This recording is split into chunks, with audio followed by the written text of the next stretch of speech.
I am 99 years old, and I am going to tell you something I should have told my children when my voice was still strong and my steps were steady.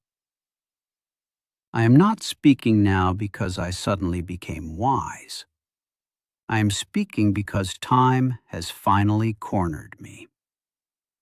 When you reach this age, you begin to understand that silence can become heavier than any mistake you ever made.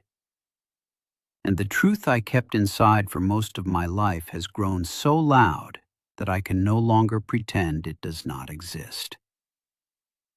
I did not fail my children in the ways people usually imagine. I worked hard. I paid the bills.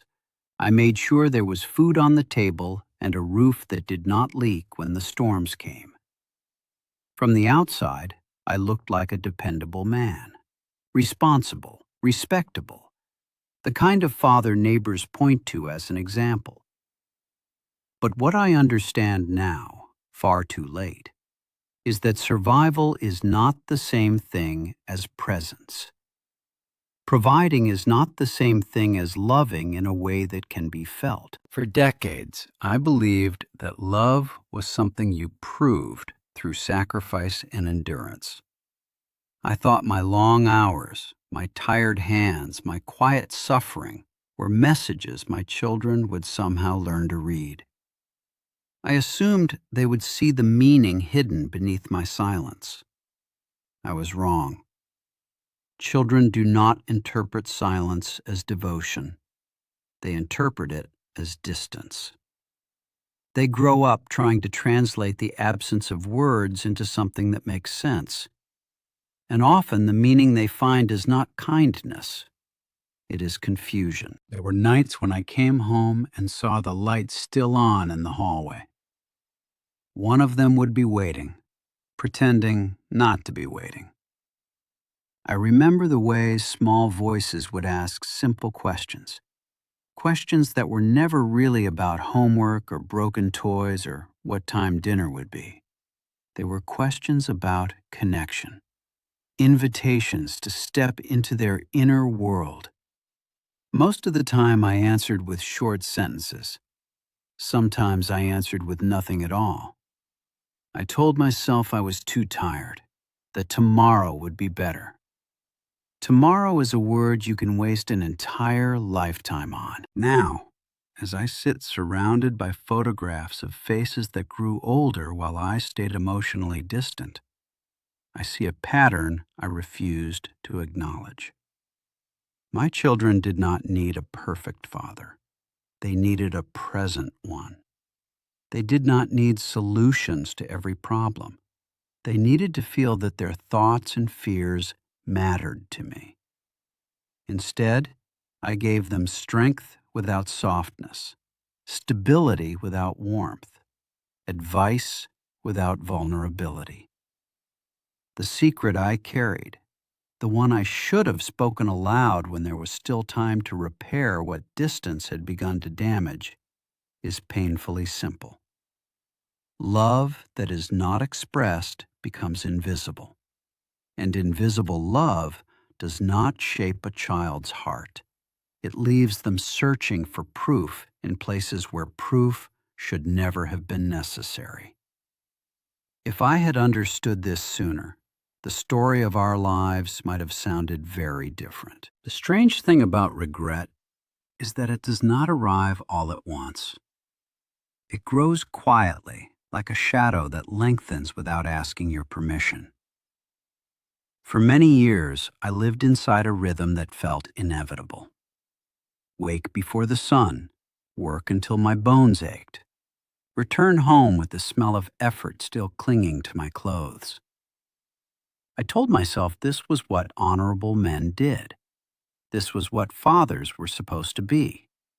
Pillars that did not bend, providers who did not complain, guardians who believed emotion was a luxury reserved for easier lives. In those days, the world rewarded men like me. Neighbors praised discipline. Employers admired endurance. Even relatives would nod with approval and say, "He is a serious man, a man who understands responsibility. I mistook their approval for confirmation that I was building something lasting inside my family. I thought respect from the outside would somehow translate into security on the inside. I did not realize that children measure love in moments, not in reputations. I remember one particular afternoon with painful clarity. My eldest son stood at the doorway of my study, holding a drawing he had made at school. It was nothing extraordinary. Crooked lines, bright colors, the awkward imagination of a child trying to impress someone whose attention felt difficult to reach. He waited for me to look up. I did glance at the paper, but my mind was still tangled in numbers and deadlines. I said something dismissive, something efficient. "That's nice. Leave it there." I did not notice how his shoulders lowered. I did not notice how quickly he left the room. Efficiency can feel like cruelty when you are young enough to still hope for wonder. Years later, I found that same drawing in a box of forgotten things. The colors had faded, the paper had curled at the edges, but what struck me was not the childish attempt at art. It was the date written in the corner. I realized that the moment I barely remembered had been important enough for him to preserve. That was when a small crack began to form inside my certainty. I started to suspect that the life I thought I was building might not look the same from their side. My daughter had her own quiet ways of asking for closeness. She would sit beside me in the evenings, pretending to read while watching whether I would initiate conversation. Sometimes she would tell stories that wandered without clear direction, as children's stories often do. I listened with half an ear, nodding at the appropriate intervals. I believed that physical proximity was enough. I did not understand that listening is an art that requires the full presence of the heart. Without that presence, words become background noise. Connection becomes a performance instead of a bond. There were also moments when anger replaced silence. Fatigue makes patience fragile. I raised my voice more than I should have, not in explosive ways that leave dramatic scars, but in sharp, sudden bursts that teach a child to become cautious. Over time, caution becomes distance. Distance becomes habit. Habit becomes a kind of emotional geography that separates lives even when they share the same roof. I justified everything with the same argument. One day they will understand. I believed maturity would automatically rewrite their memories of me. I thought adulthood would translate my sacrifices into gratitude. What I failed to consider was that childhood impressions are not easily edited. They settle into the foundation of a person's identity. They shape how trust is given, how affection is expressed, how conflict is interpreted. A father's silence can echo inside his children long after his voice has faded from the room. The turning point did not come during a dramatic confrontation. It arrived quietly, almost politely, like a realization that had been waiting for the right season. I was in my late 70s then, old enough to slow down, but still young enough to pretend I had time. One evening during a family gathering, I watched my grown children speak to each other with a careful politeness that felt unfamiliar. They were kind, they were respectful, but there was a distance between them that mirrored the distance I had modeled for decades. It was as if I were looking at a reflection of my own emotional habits, multiplied and redistributed across the next generation. That was the moment I began to understand cause and effect in a deeply personal way. The atmosphere inside a family is not created by grand gestures. It is shaped by thousands of small interactions, glances, tones of voice, pauses that are either filled with curiosity or left empty with indifference. I started to notice other details I had once overlooked. The way conversations ended quickly when I entered the room. The way important news reached me last. The subtle hesitation before anyone shared vulnerability. These were not acts of rebellion. They were adaptations. My children had learned without anyone explicitly teaching them that emotional expression was risky in the presence of a man who valued composure above connection. For the first time in my life, I felt a fear that work had never been able to silence. It was not fear of illness or poverty or death. It was fear that I had unintentionally taught the people I loved most to live without fully trusting the safety of love itself. And that realization settled into me with a weight far heavier than any responsibility I had carried in my youth. When you live long enough, you begin to see that consequences are not always loud.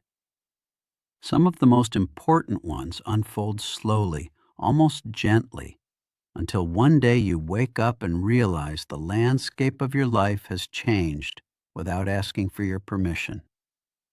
That is how the true cost of my silence revealed itself to me. Not through dramatic arguments or broken relationships, but through the quiet absence of something that should have been natural: emotional ease. I remember sitting at my kitchen table one winter morning, long after retirement had removed the excuse of busyness from my vocabulary. Snow was falling outside in a soft, patient rhythm. I was holding a cup of tea that had already gone cold because my mind was somewhere else entirely. The house was silent. It was the kind of silence I once believed I wanted: orderly, undisturbed, controlled. Yet that morning, it felt like standing inside an empty cathedral after the congregation has gone home. Beautiful in structure, but hollow in spirit. That was when I finally admitted to myself what I had spent a lifetime avoiding. I had taught my children how to function, but I had not taught them how to feel safe being known. I had shown them discipline, but I had not shown them emotional courage. And because children learn far more from what they experience than from what they are told, they had absorbed my restraint as a template for their own relationships. The evidence appeared in subtle ways. One of my sons went through a difficult divorce and did not tell me until months later. He explained it with a calmness that sounded practiced, as though he had rehearsed the conversation in his mind long before deciding I was finally entitled to the information.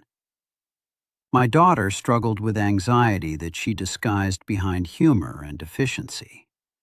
She carried her burdens with the same quiet endurance I once believed was admirable.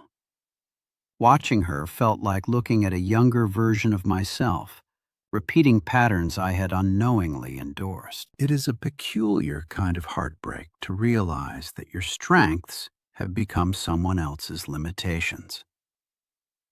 I used to believe resilience meant the ability to carry pain without complaint. Now I understand that true resilience includes the willingness to share pain before it hardens into isolation. By the time this insight reached me, many formative years had already passed. Habits of emotional self-protection had settled into my children's lives like furniture too heavy to move without effort. The deepest confession I must make is this: I was afraid. Not of failure in the traditional sense. I was accustomed to that.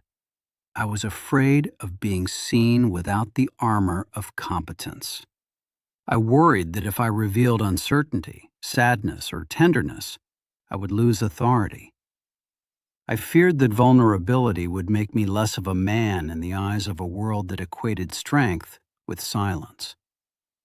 So I chose control over connection. And in doing so, I unintentionally taught the people closest to me to do the same. There were moments when the truth almost escaped my lips. Late at night, when the house was asleep and the noise of daily responsibilities had faded, I would feel an urge to walk into one of their rooms and say, I do not have all the answers. I am learning how to be your father as we go. But pride is a stubborn companion. It convinces you that postponement is harmless.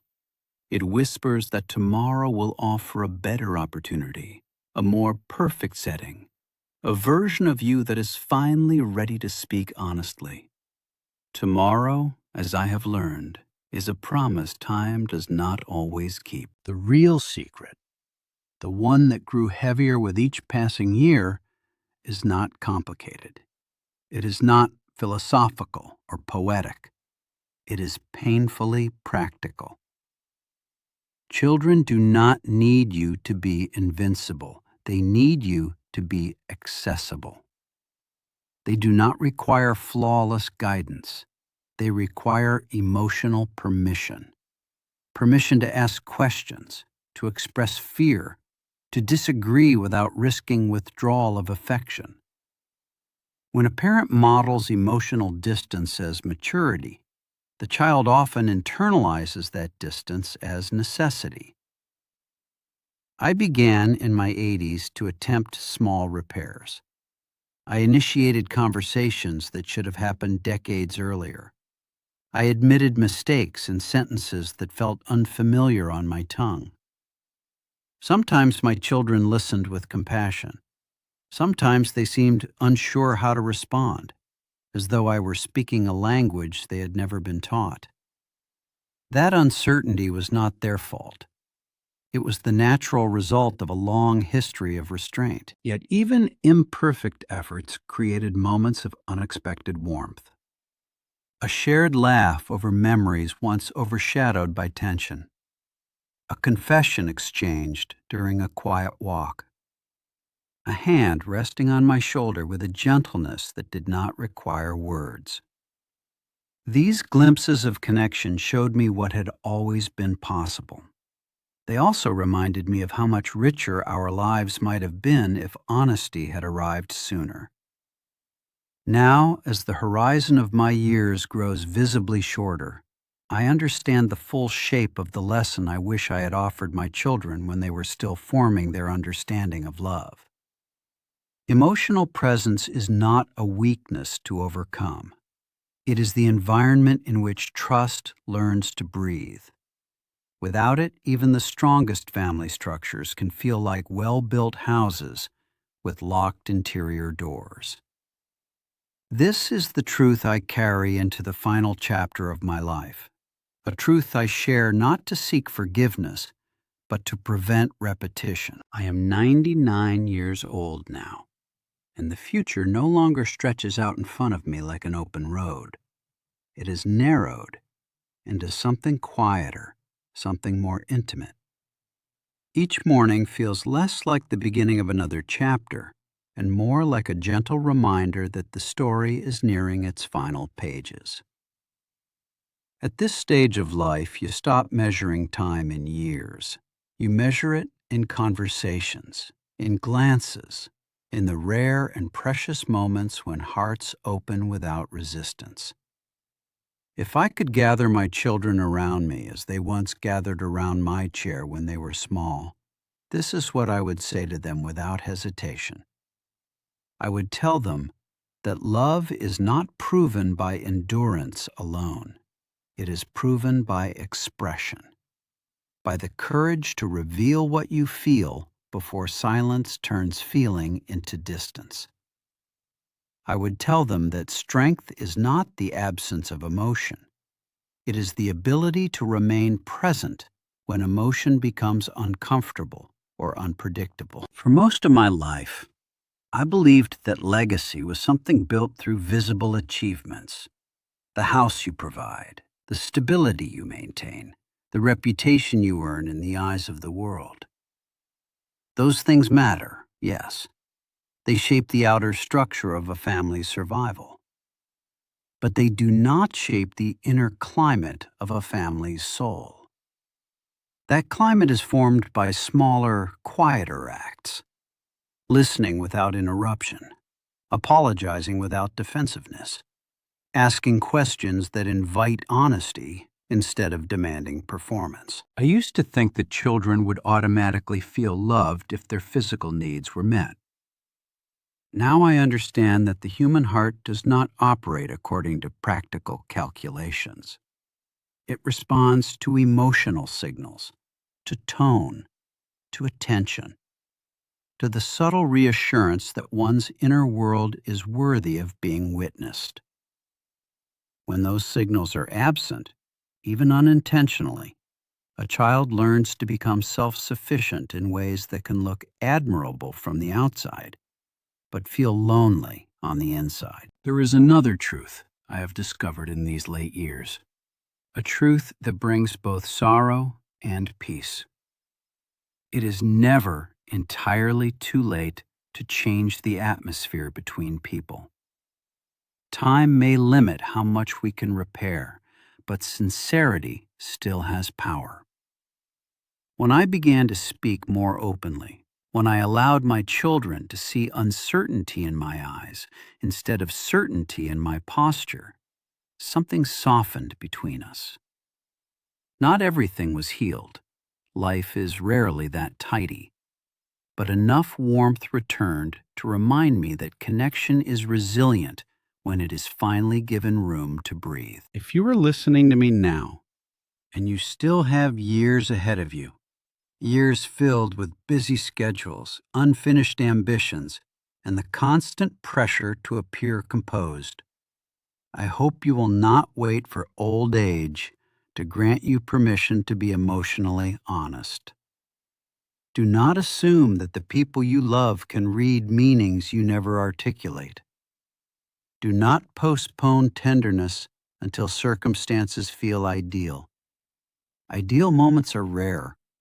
Real moments are happening every day, often disguised as ordinary interactions that seem insignificant until they are gone. The secret I wish I had told my children long ago is simply this: love must be visible to be trusted. It must be spoken, demonstrated, repeated in ways that leave no room for doubt. Pride can convince you that restraint is dignified, that vulnerability is risky, that authority requires emotional distance. But when the years begin to gather behind you like fallen leaves, you will see more clearly. You will see that the bravest thing you can offer the next generation is not perfection. It is presence. As I look back across nearly a century of living, I no longer count my successes in financial stability or social respect. I count them in moments of genuine closeness, moments that came too late perhaps, but not too late to teach me what truly endures. When the noise of achievement fades, what remains is the quiet memory of who felt safe beside you. This is the legacy I hope to leave now, even if it arrives at the edge of my days. A reminder that time is generous in giving opportunities to speak from the heart, but unforgiving when those opportunities are repeatedly ignored. If my story carries any value, let it be this warning wrapped in compassion. Do not wait until your voice trembles with age to say the words that could strengthen love while it is still growing. Because in the end, the greatest regret is not that we worked too hard or struggled too much. It is that we sometimes loved too silently.